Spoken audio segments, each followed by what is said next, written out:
First time here.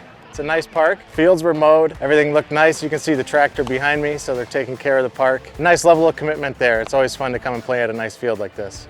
So in terms of maintenance for our baseball, softball, we run 2 crews of ball field kids that go out, they drag the fields daily. For dragging, we run 2 John Deere tractors to maintain the ball field, and then they chalk them, have to rake around home plate, put some water on it, pack the mounds, and we have another guy come through and paint the foul lines and the out of play lines. So in the summertime, when we're in our peak season, we drag fields every day, and we line the travel fields that have games on them.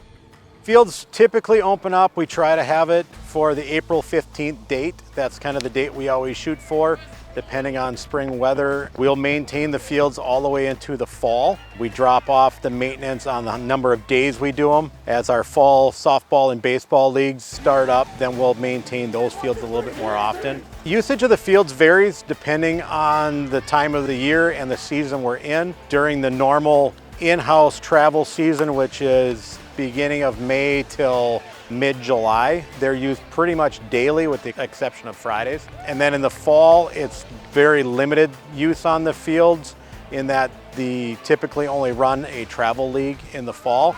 So they'll run 5 or 6 softball fields and 4 or 5 baseball fields.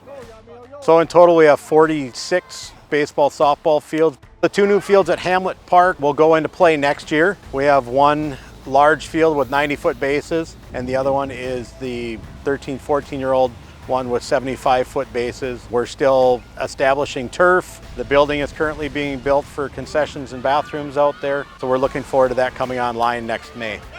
We put a lot of time in before tournaments. We usually get a strong response back from users and family members that come out on how well our staff does maintaining our fields and just the overall condition of our fields. It's like a big community out here. So every tournament is fun. Even though we're in Cottage Grove this weekend, we're seeing a lot of the same people that we would see any other tournament here in the Twin Cities. It's just about fun.